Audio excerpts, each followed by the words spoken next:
Добро вечер.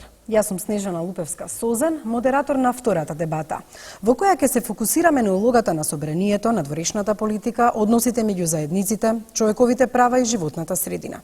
Дебатата е организирана од Националниот демократски институт за меѓународни работи со поддршка на британската амбасада и USAID. За време на дебатата ќе важат истите правила. Секој од кандидатите има 1 минута за одговор на прашањето, а 2 пати по 30 секунди за реплика. Редоследот на позициите е направен по жребка, а по секое прашање напоредно се менува редоследот на одговор, односно реплики. Прашањата се утврдени врз основа на претходно направеното истражување на јавното мислење, спроведено од НДИ. Во студиото се Рената Десковска од Социјалдемократскиот сојуз на Македонија, Ермира Мехмети, Демократска унија за интеграција и Бекин Фазлију, Демократска партија на албанците. Добро вечер од мене. Покана беше упатена и до ВМРО ДПМН, но тие не потврдија учество во оваа дебата. Па, кандидати, еве го и првото прашање. Според граѓаните, собранието треба да има поголема улога во поскорешното зачленување на Македонија во Европската унија и НАТО. Така сметаат 23% од македонците и 43% од албанците, како и во решавањето на прашањето кој името и подобрување на имиџот на државата. Доколку во парламентот се достави предлог за промена на името заради евроатлантските интеграции, кој би одели на референдум, дали вие како пратеник би гласеле за или против понудената формулација? Почнуваме со Десковска, повелете. Благодарам. Досегашната работа на собранието за жал покажа дека имаме целосно маргинализирање на собранието и сфрлање на значајните прашања од одлучување на собранието. Дебати практично нема, владата го користи собранието како обичен привезок во кој што само се минуваат нејзините политики. Доколку се постави крупно прашање пред собранието, според моје мислење треба да се постави, доколку дојдеме во ситуација да се одлучува прашање кое што ги засега интересите на најголем дел од граѓаните во Република Македонија, за тоа прашање треба да се дебатира во собранието и треба да се постигне најширок можен консензус. Секако, за крупно прашање како што е името, треба и граѓаните да го кажат својот збор. Со оглед на тоа што во Република Македонија постојат типови на референдум, различни, факултативни и задолжителни, прашањето за името треба да биде ставено на задолжителен референдум, на кој што одлуката на граѓаните ќе биде таа која што ќе ги обврзува пратениците како да гласаат во собранието. Господја Мехмети, повелете вие сте? Po unë mendoj se në një demokraci përfaqësuese çfarë është Republika e Maqedonisë, ku të zgjedhurit në parlament flasin në emër të qytetarëve dhe gjithësisht të votuesve, roli i parlamentit dhe deputetëve në tema shumë të rëndësishme çfarë është kontesti rreth emrit duhet të jetë në fakt thelbësor apo esencial. Nuk mendoj se është e pranueshme qasja e deri tanishme që kuvendi, gjithësisht deputetët të mos përfshihen në debate, diskutime, po në ndonjë formë edhe në negociatat lidhur me çështjen e emrit, dhe mendoj se ajo çfarë duhet bërë pas 27 prillit është që klasa politike që do të zgjidhet, jo vetëm shumica parlamentare, po në përgjithësi deputetët e ashëm të punojnë bashkarisht me kryetarin e ri të kuvendit për të përmirësuar rolin, funksionet, vizibilitetin dhe kompetencat në fakt të kuvendit. Një kuvend duhet të jetë hapësira ku ne do të diskutojmë çështjet hapur dhe publikisht, pa komplekse ngarkesa dhe jo një institucion i heshtur. Gospodine Fazliu, vi jeste. Fatkeqësisht, Maqedonia deri tani për shkak politikës të qeverisë VMRO BDI shkon drejt izolimit. Dhe ky izolim i ka prek gjitha institucionet e shtetit, duke filluar edhe te kuvendi. Më shumë kuvendi i Republikës Maqedonisë i ngjan kuvendeve të shteteve totalitare se sa shteteve demokratike. Dhe fatkeqësisht është kjo si pasojë e shumicës parlamentare dhe deputetëve të asaj shumicës parlamentare që kanë qenë deri tani, për shkak se kanë lejuar vetën të jenë vetëm magjineri votimi e qeverisë dhe asesi të ofrojnë diçka ndryshe apo ndonjë iniciativë që i përket të mirës së vendit. Fatkeqësisht, parlamenti deri tani, për shkak shumicës parlamentare, ka qenë vetëm magjineri votimi. Dhe mundësisht sa më shumë të ikin debatit me opozitën. Da. Имате можност и во репликата да си го дополните мислењето или да кажете спротивен став, па почнуваме со госпоѓа Десковска. Една од клучните цели кои што се содржани во програмата на Социјалдемократскиот сојуз е всушност враќање на дигнитетот на собранието на Република Македонија и воспоставување на вистинска контролна улога на собранието врз извршната власт, а секако и главен креатор на носењето на одлуките во Република Македонија. Ние досега видовме парламент кој што напати беше претворен во Бекетов театар на апсурд, некогаш наликуваше на спектакл и на лакрдија. Видовме црни сцени, ве потсетувам на оној 24 декември, кога од законодавниот дом беа исфрлени пратеници кои што ја представуваат огромно мнозинство од граѓаните, но и новинарите, што представува еден трагичен момент за парламентарната демократија во Македонија. Unë nuk do doja që të përdor fjalë shumë të ashpra për parlamentin, sepse jam vetë deputete dhe mendoj se kur flasin për dignitetin, flasin për dignitetin e secilit prej nesh edhe si individ. Por ajo çfarë është e pamohueshme është se pas 24 dhjetorit klima politike në parlament dhe besimi mes deputetëve u rrënua. Ne duhet të punojmë në mandatin e ardhshëm që ta ndryshojmë këtë imazh dhe këtë atmosferë jo të mirë dhe të rindërtojmë besimin mes të gjitha grupeve politike dhe deputetëve edhe në baza personale. 10 vite kemi pas një shumicë parlamentare që ka punuar në drejtim të kundërt të asaj të izolimit. Dhe tash kur dëgjojmë këta fraza që duhet punojmë të ardhmen, nuk shpresojmë dhe unë personalisht nuk besoj se nëse vazhdon e njëjta shumicë tjetë në parlament se mund të presim diçka të mirë rreth funksionimit të parlamentit. Fatkeqësisht, parlamenti është vetëm dekor në duart e qeverisë, fatkeqësisht deputetët e shumicës parlamentare e kanë humbur edhe atë dinjitet për shkak se kanë lejuar vetes të votojnë ligje që janë në dëm të qytetarëve.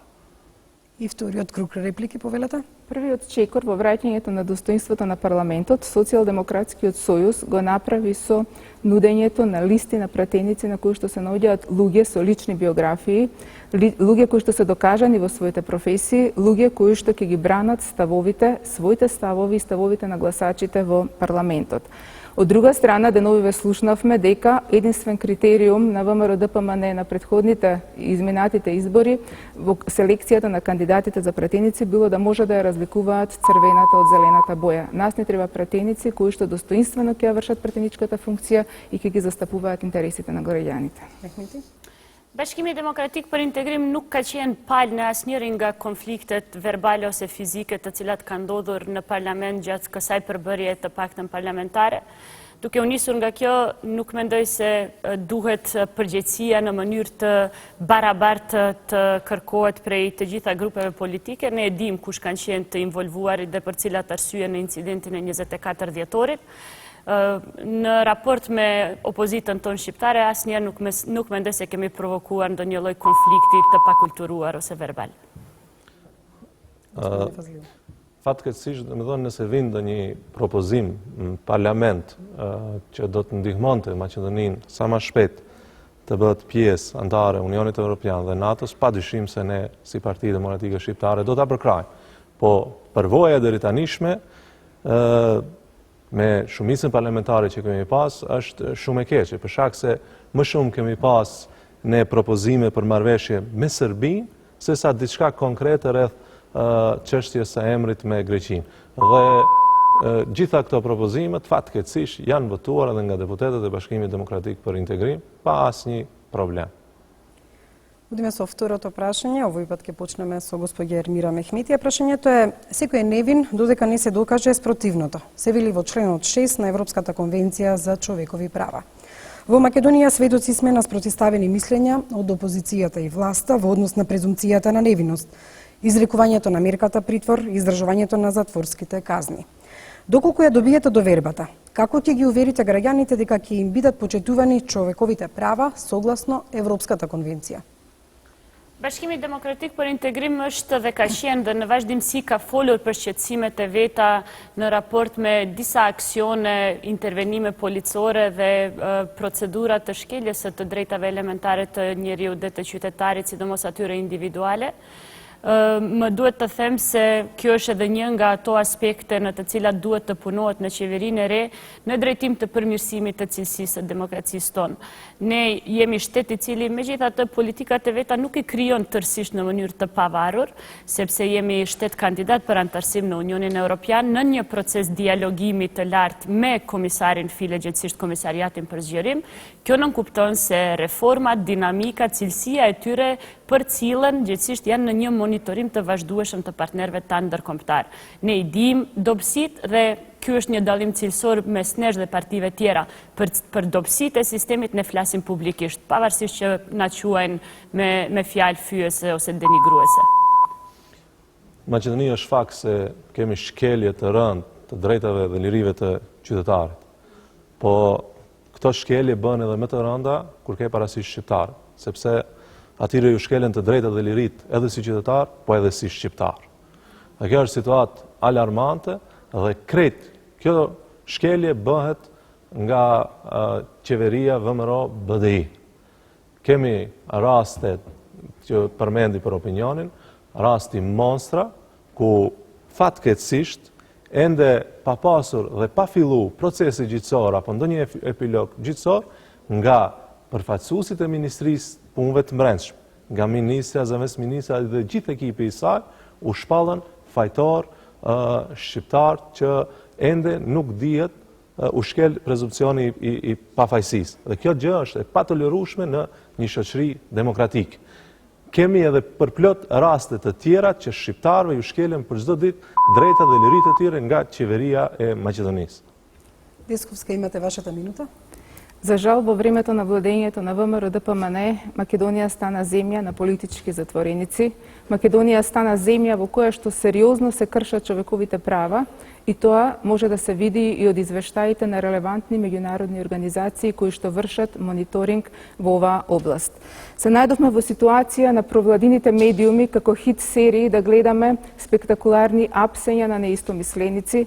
Најдовме ситуации во кои што правото на слобода, како што потенциравте, се ограничува без реална потреба и без да постојат основи. Македонија веќе дури е осудена од Европскиот суд за човекови права дека неосновано изрекува притвор, на начин кој што е спротивен на Европската конвенција за човекови права.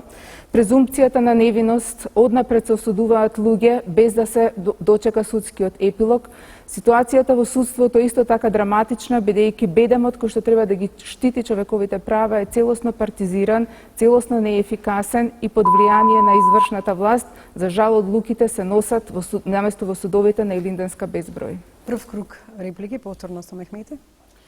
Po, unë mendoj se është absurde të thuhet apo deklarohet se qeveria VMRO BDI i arreston shqiptarët sepse nuk ka parti politike i cili punon kundër vetvetes. Kjo nuk qëndron e para si akuzë dhe është tërësisht absurde dhe paradoksale. Cila qeveri ose parti politike do të bënte aksione politike kundër vetvetes, kundër mbështetjes publike, kundër rejtingut personal. Dhe sa i përket monstrës, mendoj se duhet sqaruar se vendimet akoma nuk janë shqiptuar, ajo çfarë thatë nuk është tërësisht e saktë. Nëse nuk është e saktë, duhet të verifikojmë deklaratët e ministrës me datë 1 maj, ku vetëse i quan shqiptarët terrorista dhe i dënon para kohe. Dhe kjo është shkelje e rëndë e prezumpcionit pafajësisë, dhe kur e thot atë deklaratë ministri Jankullosa, në krah e ka Xhelal Bajramin. Për këtë e kam fjalën. Dhe ja këtu bie shteti. Këtu shteti është sponsor i shkeljes së lirive dhe të drejtave të qytetarëve dhe të fëmijëve. Dhe këto raste kemi përplot me qindra që nuk janë zbardhur fatkeqësisht sulmuesit e tyre. Имате можност подоцна. Не само овие права кои што ги наброивте, ситуацијата е драматична и во повеќе области во сферата за човековите права. Слободата на изразување и медиумските слободи е драматично загрозена, со оглед на тоа што имаме ситуација да Македонија нагло паѓа на она што значи Freedom Press, значи индекс на слободата на медиумите. Имаме ситуација во која што Македонија се наоѓа позади Нигерија и позади Обединетите арапски емирати. Имаме ситуација во која што пресконференции на лидер на опозицијата, на која што се обелоденуваат милионски афери во кеш, не се пренесуваат од провладините медиуми, вклучувајќи го јавниот радиодифузен сервис. Госпоѓа Мехмети, втора реплика на ова прашање? Po unë mendoj se opinioni në veçanti ekspertët e dinë se vendimet lidhur me një proces gjyqësor nuk i shqipton Ministri i Punëve të Brendshme, po i shqiptojnë gjykatat. Dhe përsa kohë gjykatat nuk e kanë thënë fjalën e tyre të fundit, është absurde të akuzoni, gjithsesi të konstatoni për interes të fushatës natyrisht, se Ministria e Punëve të Brendshme pas ka shqiptuar në fal dënimi. Edhe njerë po përkujtoj, dënimet nuk janë shqiptuar dhe procesi nuk është i përfunduar. Gjithë gjatë aksionit policor Monstre e dini se ka mbi 10 shqiptarë që janë burgjeve. Janë të maltretuar dhe të rahur në burgje. Dhe ky është ai aksion policor. Kjo që ka ndodhur është e patelurueshme dhe pa lejueshme. Nuk përket me asnjë normë, me asnjë kod në një shtet të civilizuar perëndimor. Po fatkeqësisht, unë ju kuptoj juve, sepse ju keni krijuar botën e juaj të lumturisë, ju Bashkimi Demokratik për Integrim, dhe asesi nuk e dini dhe nuk e ndjeni se si është realiteti dhe në çfarë mënyre jetojnë sot shqiptarët. Време то ви истече. На ситуацијата со човековите права погодува и фактот што имаме окупирани институции кои што не одлучуваат самостојно, институции кои што не одлучуваат врз основа на правото и законите во оваа земја, туку одлучуваат врз основа на волјата на владеачката партија во Македонија. Ние имавме една скандалозна одлука и на Уставниот суд, кој што исто така треба да ги штити одредени човекови права, во која што Уставниот суд изрече дека новинарите кои што беа исфрлени од Собраниската галерија биле исфрлени заради тоа што требало да им биде заштитена нивната безбедност, а не заради она што на сите ни беше јасно да не се види вистината за 24 декември. Благодарам за одговорите и репликите. Според податоците на СЕП, во изминатите 7 години на Македонија биле доделени 614 милиони евра од ИПА фондовите. Од нив се искористени само 34%. 360 милиони се уште чекаат на реализација, а 20 милиони евра се за секогаш загубени.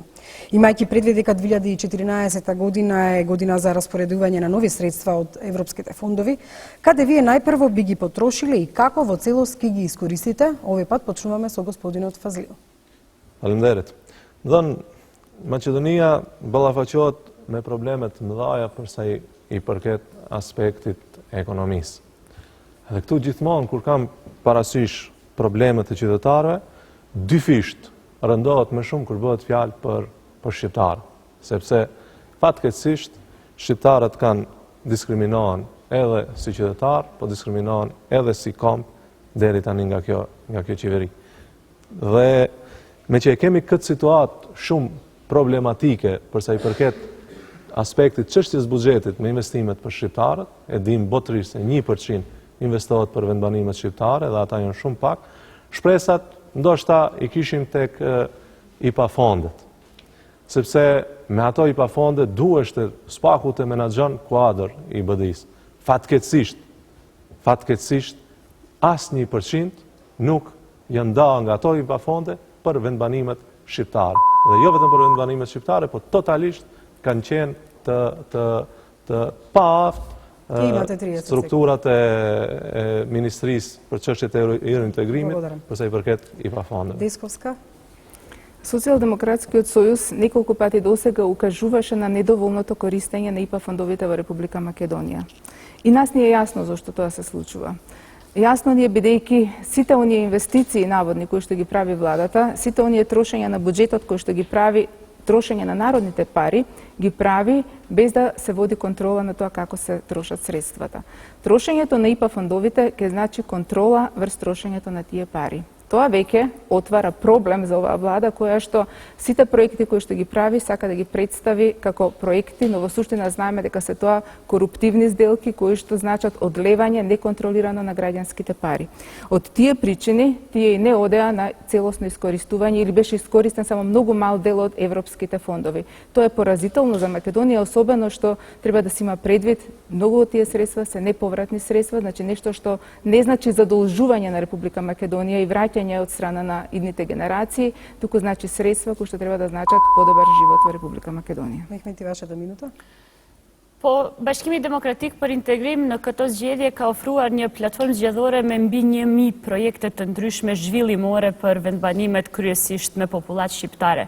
Unë besoj se në kuadër të këtyre projekteve përpos mjeteve nga buxheti i shtetit ka edhe programe të cilat mund të finansohen përmes fondeve IPA të cilat i ndan Komisioni Evropian. Nuk mendoj se të gjitha mjetet në të kaluarën janë shpenzuar në qëllimet jo të mira gjithsesi, nuk janë shpenzuar drejt. Ja po jap vetëm 2 shembuj për interes të kohës që kemi. Ndërtimi i gjimnazit Ismet Jashari Kumanova me mjete nga programi për bashkëpunim ndërkufitar në komunën e Likovës, pastaj ndërtimi i kalimit kufitar Bellanos Stanqish në cilin po punohet, dhe ja po them se në mandatin e ardhshëm nga këto mjete gjithsesi në gjatë qeverisjes së ardhshme, një nga projektet prioritare për ne do t'jetë përmes IPA fondeve të punojmë gjithsesisht të ndihmojmë në ndërtimin e korridorit 8 gjithsesisht Hekurudhës prej Maqedonisë deri në portin e Durrësit. Në jemi mësu, dëgjojmë edhe këto letrat bajnë projekte, mundën të shkruajmë edhe ma shumë. 1000 projekte, keni mund t'i bëjnë edhe 5000, sepse gjatë tyre viteve sa jeni në pushtet, gjatë çdo para zgjedhjeve keni premtuar mbi 10.000 projekte. Fatkeqësisht, ato janë projekte në letër, ndërsa në vepër s'kemi asgjë. Për kufirin Bellanos Stanqish dhe Miratoc, Llojan Miratoc, s'kam çfarë të flas më shumë, jeni ba bajat, рафт пляку. Госпоѓа Десковска. Она што значи остварување на програмата и користење на европските средства за остварување на она што сме го зацртале во програмата на Социјалдемократскиот сојуз за промени за овие избори, практично ќе значи давање на приоритет на проекти кои што ќе значат конкретно подобрување на животот на граѓаните. Ако се направи анализа што актуелната власт направи во изминатиот период, ќе видите дека вкупно собрано изградени се само 7,5 километри патишта во Република Македонија. Инфраструктурата е област која што за жал беше запоставена, ја има само во рекламите, но не и во реалноста. Госпоѓа Мехнити, вашата реплика? Po, unë mendoj se dallimi cilësor mes Bashkimit Demokratik për Integrim dhe Partisë Demokratike Shqiptare në fakt është se ne kemi letra dhe në letra kemi projekte, ndërsa Partia Demokratike Shqiptare ka vetëm llafe, gjithsesi ka 0 projekte. Në vend se të na mësoni neve si të bëjmë 5000 projekte, mirë do t'ishte ti kishit bërë për vete së paku 500 projekte ose 50 projekte, që të na tregoni më çfarë oferte dilni para votuesve, sepse fushata zgjedhore nuk është vetëm për të sharr kundërshtarët, po është edhe për të treguar se çfarë keni për të ofruar. Konstatoj se nuk keni asnjë ofertë. Vjen keq për këto konstatimet e juaja, po ju jeni mësu vetëm t'i lexoni projektet e prerodhës dhe nuk e merrni vesh gjuhën tonë, gjuhën shqipe. Prandaj edhe thoni kështu, ne kemi projekte dhe vetëm për opinionin. Çdo projekt që është realizuar te shqiptarët ka vulën e PDSH-s. Çdo sent, çdo rrugë e deri te projektet më madhore. Ndërsa nga BDI-ja kemi vetëm rënim, shkatrim. Kemi mjerim dhe vuajtje. Këto janë projektet e BDI-s, po këta kanë krijuar një grup personash, një botë tyre të lumturisë që s'kan lidhje me realitetin, fatkeqësisht. Дисковска? Ние сме свесни дека по изборите, доколку Социјалдемократскиот сојуз ја освои власта, ќе има голема работа. Ќе наследиме девастирана економија, задолжена земја, земја со криминал, со корупција, земја со уништено здравство, земја со незадоволни граѓани кои што се на рап на сопствената екзистенција, земја со лоша состојба во областа на човековите права. Сите овие области бараат итна реформа, бараат итна акција, бараат да им се понуди на граѓаните нешто што ќе значи подобрување на нивниот живот и во таа насока помошта од европските институции е добродојдена. Вашата реплика е тук.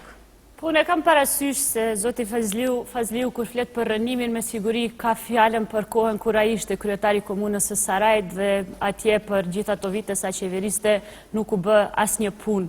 E la Sarajin të rënuar në mizerje, të kërcënuar për sigurinë e qytetarëve, të cënuar biznesmenet nga ana e bandave që qeverisnin atje në mënyrë paralele dhe me siguri kjo është ajo fotografi për cilën ju flisni. Sa për vulën e shoh se mirë po i dëgjojshit sloganet tona. Dihet vulën e kujt e kanë projektet në Maqedoni. Завршија 30 секунди за секого за реплика. Подобре е да не си упаѓате можеби во збор за да појасно се слуша до гледачите вашиот говор. Кој е вашиот став доколку при составувањето на идната влада, еден од најголемите услови за коалицирање биде прашањето за двојазичноста на Македонија на целата нејзина територија, имајќи в предвид дека постои закон за употреба на јазиците? Почнуваме со госпоѓа Десковска. Интересно е дека етничките прашања ВМРО-ДПМН ги наметна во текот на оваа кампања. Инфатилно е да се бараат 62 пратеника за ВМРО-ДПМН да ги заштити македонците од ДУ или од ДПА, да ги заштити од албанците, исто така како што е инфатилно други политички партии од албанскиот блок да бараат зголемен број на пратеници со цел да имаат поголема преговарачка моќ.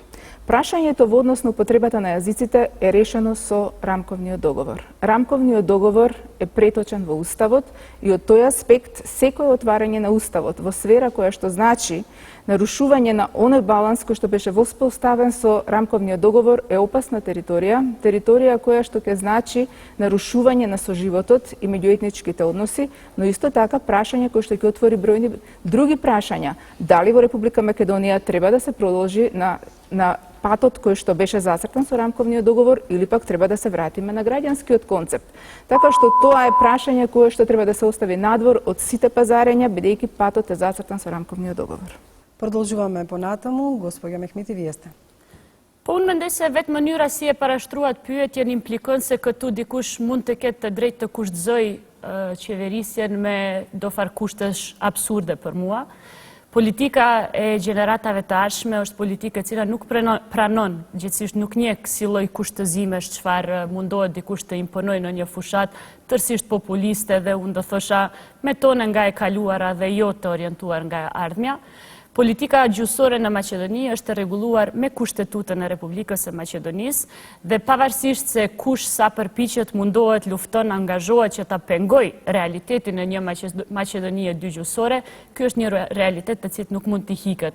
Në fund të fundit ne në këtë debat po debatojmë në dy gjuhë, mbishkrimet janë në dy gjuhë, gjithsesi në më shumë gjuhë. Ky është realiteti gjyqësor i Republikës së Maqedonisë. Sa më shpejt që të tjerët e kuptojnë dhe e pranojnë këtë realitet, besoj se do të jetë më mirë dhe do të na ndihmojë që të ecim përpara, të fokusohemi në tema tjera dhe jo më në tema etnike. Fatkeqësisht moralin politik që moti ka ik, dhe këta të BDI-s nuk kanë lidhe që flasë. Dhe as pak, as një gram moral nuk ju kanë mbet. Dhe gënjen, para gjithë opinionit, as pak nuk skuq. Në Saraj, qytetarët fort mirë e dinë se gjithë shka që është ndërtu nga Partia Demokratike Shqiptare. Një shembull konkret, emri shkollës, Saraj është quajtur Boris Kizriç, për 24 orë është ndru auditoria. A ju në qajrë, o qatë të i rrejt ata fëmijët, se të ti ndroni emrat e shkollave, nuk jeni në gjendje, as një emër të shkollës të banë. Dhe flasim për gjuhën Shqipe, për çfarë gjuhën Shqipe, çfarë kushtetutën flet këto. Ku e shek këtu gjuhën Shqipe? Kështu është raporti shqiptarëve, ja. Madhësia e shkronjave maqedonase me shqiptarët. Janë fenomen këta të BDI-s. E kanë të rregulluar me kushtetut, me ligjet që i kanë sjellë e kanë bërë kufizimin e përdorimit të gjuhës Shqipe. Десковска, вие сте. Јас повторно сакам да потсетам дека играњето со меѓуетничките прашања е опасна тема во Република Македонија, но и да ги потсетам гледачите дека ВМРО-ДПМН во 2008 година, кога имаше 62 пратеника и кога имаше апсолутно мнозинство во парламентот, всушност ги направи најголемите отстапки во парламентот со проширување на опсегот на употребата на јазиците. Значи, тоа покажува една дволичност во она што значи реални односи внатре во коалицијата на ВМРО-ДПМН и нивниот коалиционен партнер и она што тие го испраќаат пораки кон македонската јавност. Мехмети? Mirë, më në fund kuptuam se dhe PDSH diçka pas ka bërë për Saraj, ja një pikë, si më thënë, një poen.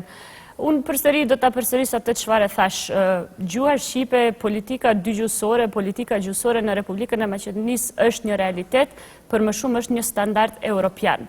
Unë e kuptoj se gjithmonë gjërat e reja, risit, ndryshimet në fazën e parë priten me rezistencë, por pastaj në fund ato pranohen si një realitet. Para 10 vitesh refuzon të kryeministri të mbante kufjet në vesh, sot ministrat flasin shqip dhe këtu s'ka problem.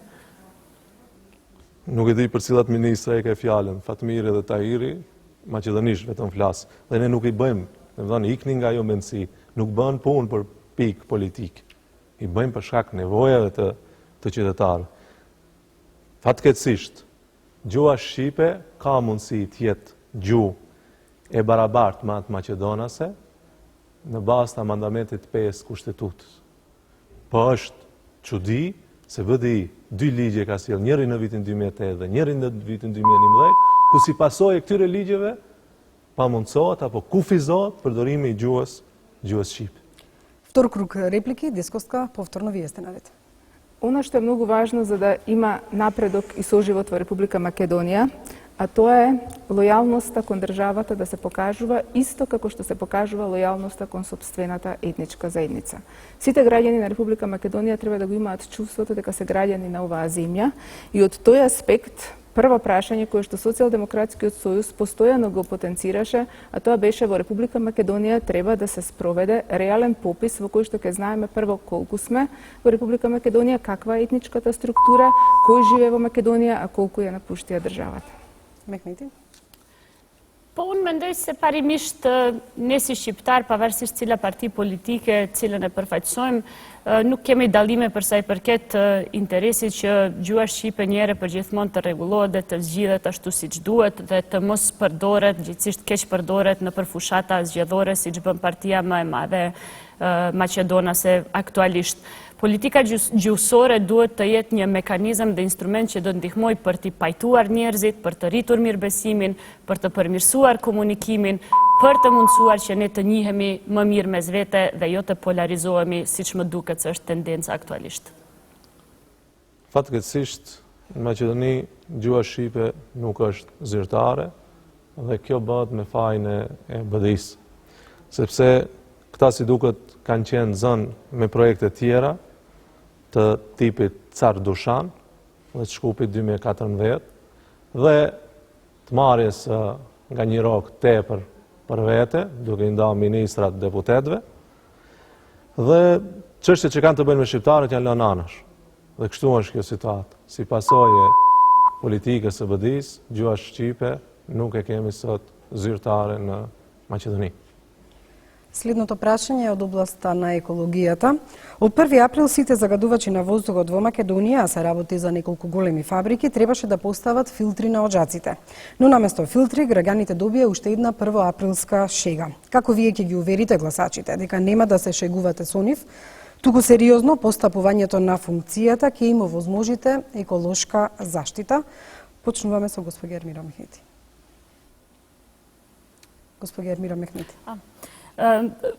Po unë mendoj se Maqedonia hyn në grupin e atyre shteteve të vogla të cilat për fat keq nuk kanë ndonjë industrializim shumë të madh, por i ndjejnë pasojat edhe të industrializimit edhe të globalizimit gjithandej. Ndryshimet klimaterike me cilat ballafaqohemi janë shokuese për organizmin ton, për mënyrën e jetesës, për jetëgjatësinë e njerëzve, për shëndetin e njerëzve e kështu me radhë.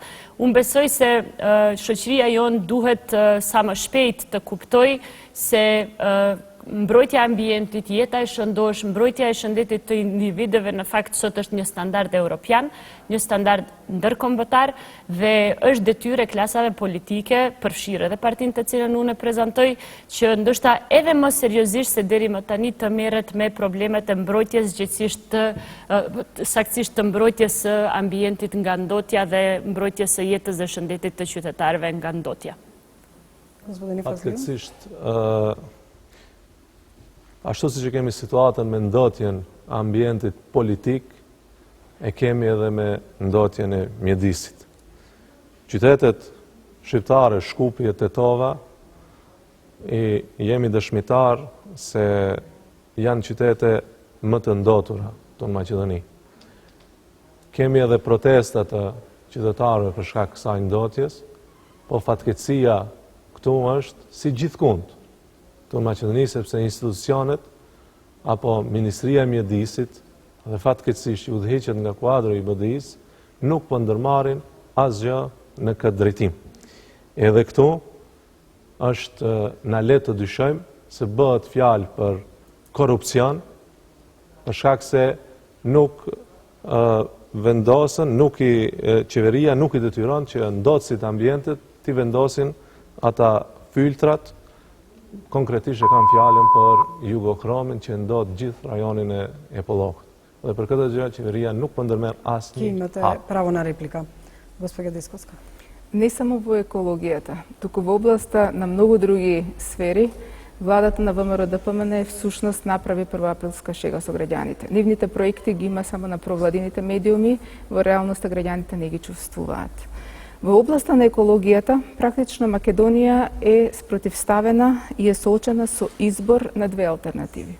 Едната алтернатива е трката по профит со катастрофални последици по животната средина, а втората алтернатива е усогласување на економскиот развој со она што значи зачувување на животната средина. ВМРО ДПМН очигледно ја избира првата алтернатива, профитот, без да води сметка за она што значи животна средина. СДСМ и во својата програма, но и со целокупното свое делување досега, како во парламентот, така и во институциите, покажа дека всушност ја избира втората алтернатива. Економскиот развој мора да биде усогласен со заштитата на животната средина. Ние друг дом немаме. Ова што се случува во Македонија со целосното загадување на воздухот, водата и почвата е катастрофално. Госпоѓа Мехнити, повторно со вас. Do përsëritem ndoshta për unë përsëri mendoj se është absurde, papranушme dhe paradoksale që dikush në fushat zgjedhore të pohoj se një klas politike apo parti politike qëllimisht e ndot ambientin për t'i helmuar qytetarët. Kjo është bizare, është jo njerëzore dhe absolutisht nuk qëndron një akuzë e tillë. Nuk ka logjik që një parti politike, një ministër ose një kryetar komune ta ndot ambientin për qëllime të përfitimit dhe të dëmtoj shëndetin e njerëzve. Kjo s'qëndron. Thjesht nuk qëndron. Ka logjik për ata njerëz që shesin interesin e qytetarëve për interesat personale. Edhe kjo ndodh tek ne me funksionarët e Bashkimit Demokratik për Integrim. Për ndryshe, nëse nuk ishte qenë ashtu, do të ish rregullu qëmoti ky problem i ndotjes konkretisht me Tetova. Ishin vendu, ish detyru kompania e Jugochromit apo Max Steelit që t'i vendon ato filtrat dhe sot ne nuk do të kishim ajrin e ndotur për Tetovën dhe edhe këtu për Shkupin. Vendbanimet shqiptare janë gjithandej të mbuluara me deponia. Dhe askush nuk përkujdeset. Загадувањето на воздухот е сериозен проблем во Република Македонија. Практично имаме градови кои што се гушат, Скопје, Тетово, Битола, Кичево. Имаме зголемување на порастот на респираторни заболувања, имаме зголемување на порастот на канцерот, многу млади луѓе се зафатени од овие болести. Социјалдемократскиот сојуз во својата програма предвиде мерки кои што ќе значат живење во поздрава животна средина, заштита на воздухот и на целокупната животна средина. Една од тие мерки представува воведување на обврска за оние кои што се загадувачи во моментот да инвестираат во почисти технологии кои што ќе бидат пријателски кон животната средина. Втор круг реплики. Po unë mendoj se kur flasim për Tetovën jam dakord se problemet atje kanë qenë të shumë llojshme dhe të shtresuara. Për shkak të keq menaxhimit me komunën që i bëri paraardhësi i zonjës Teuta Arifi. Për shembull, para një viti, para zgjedhjeve lokale, Tetova ishte ngulfatur në bërllog jo vetëm tek deponia, por të gjitha rrugët e qytetit ishin të stërmbushura me bërllog dhe qenë të shpërndanin edhe më shumë bërllogun nëpër qytet. Dhe për fat të keq në vend se të merrej me bërllogun, kryetari i komunës bënte fushat kundër përmendoreve dhe kundër identitetit shqiptar për të cilin ju aq shumë zotoheni. Kryetara e juaj e komunës, zonja Teuta Arifi, përveç se merret me frizurën e saj, her bjonde, her ku ta di une, për asnjë gjë tjetër nuk intereson. Problemet me rrugët e Tetovës janë skandaloze. Rrenat dhe mashtrimet që thatë se do të ndërtojnë u sjellsin nga kaluar një vit, Tetova nuk ka ujë për pije. Tetova mbytet në deponi, Tetova e ka ajrin e ndotur për shkak Abdulaqim Ademit, për shkak Teuta Arifit, për shkak BD-s. Dhe jo vetëm Tetova, edhe Dibra për sa i përket çështjes edhe së lumeve, me projektin Radikës që e bëni devimin e lumit Radika për në Vardar, është një projekt kryekput anti-shqiptar, anti-njerëzor dhe Вие ги имате вашите 30 секунди. Сферата со загадувањето не е проблематична само во областа на воздухот, туку и она што значи вода. Ние знаеме дека втората половина на 21. век ќе биде борба за чиста вода за пиење. Јас сум фрапирана, а и верувам дека многу граѓани во Република Македонија се фрапирани од дрскоста на владата да дозволи да се случи еколошка катастрофа во Охридското езеро, со тоа што дозволи еден осомничен криминалец како со брата Рој да си поигрува со она што значи национално богатство, она што значи богатство заштитено со УНЕСКО. Кандидати за пратеници поминаа прашањата и сега ви давам на сите по 1 минута да им се обратите на вашите гласачи, на гледачите и да кажете која е вашата порака до нив. Па повелете, одиме последователно, редот е на господинот Фазлију. Të nderuar qytetar, të nderuar shqiptar. Ne dallojmë shumë nga oponentët tanë të Bashkimit Demokratik për Integrim. Partia Demokratike Shqiptare, nëse e merr mandatin nga ju qytetar, nuk do të bën si këta. Kur me shembull konkret e kemi rrahjen e familjes Zeqiri në Radishan, a funksionarët e BDI-s në njëjtën kohë këndojnë. Kjo nuk do të ndodhë. Eventualisht nëse ka raste të tilla në qeverisën tonë, ne do të jemi aty në mbrojtjet e qytetarëve. Partia Demokratike Shqiptare nuk do të cilë car Dushanin si e sollën këta të BDI-s. Partia Demokratike Shqiptare nuk do të bën diskriminimin ekonomik të shqiptarëve, por do të hapim vende të reja të punës, do të punsojmë shqiptar, investimet nuk do t'i lejojmë që të shkojnë vetëm në për vendbanimet maqedonas, po investimet do të vinë në vendbanimet shqiptare, do ta rimëkëmbin zonën e lirë ekonomike. Partia Demokratike Shqiptare garanton lirinë të munguar të shqiptarëve, garanton sigurinë dhe mirëqenien ekonomike. Дисковска виеста. Почитувани граѓани, Македонија се наоѓа пред историски избори. Македонија се наоѓа пред избор на две спротивставени опции. Едната опција е дали ќе продолжиме по овој кошмарен пат кој што го живееме изминативе 7 години, пат на криминал, корупција, осиромашување на граѓаните, притисоци, закани и уцени. Тоа е опцијата на ВМРО-ДПМНЕ. Другата алтернатива, која што Социјалдемократскиот сојуз ја нуди на овие парламентарни и председателски избори, е алтернатива која што ќе значи подобар живот за граѓаните, враќање на средната класа, економски просперитетни граѓани, враќање на слободата, враќање на демократијата, ослободување од она што значи страв и притисоци. Граѓаните на 27 април имаат шанса да се изборат за нов почеток за промени во Република Македонија. Потребен е само мал напор да се излезе на гласачките места и да се заокружи бројот 1 на коалицијата за промени предводена од Социјалдемократскиот сојуз. Минута обраќање и за Мехмети. Të nderuar votues, të nderuar qytetar shqiptar. Bashkimi Demokratik për Integrim në këtë zgjedhje nuk garon dhe nuk ka kundërshtar ndër partitë politike shqiptare. Bashkimi Demokratik për Integrim në këtë zgjedhje bën thirrje dhe apel tek të gjithë ju për një unifikim dhe bashkim sa më të fuqishëm të votës politike të shqiptarëve. Bashkimi i votës do të thotë legjitimim dhe vullosje përfundimtare të identitetit shtetformues e europian të shqiptarëve të Maqedonisë. Bashkimi i votës do të thotë realizimi projekteve për një mirëqenie më të mirë dhe zhvillim të vendbanimeve shqiptare. Përçarja e votës do të thotë legjitimimi politikave, siç ishte rasti me ndrimin, gjithsesi humbjen e komunës së Dollnenit për shqiptarët. Përçarja e votës do të thotë legjitimimi politikave që na sollën Shkupin 2014, që na sollën kishën në Shesh, që na sollën kishën në Kala.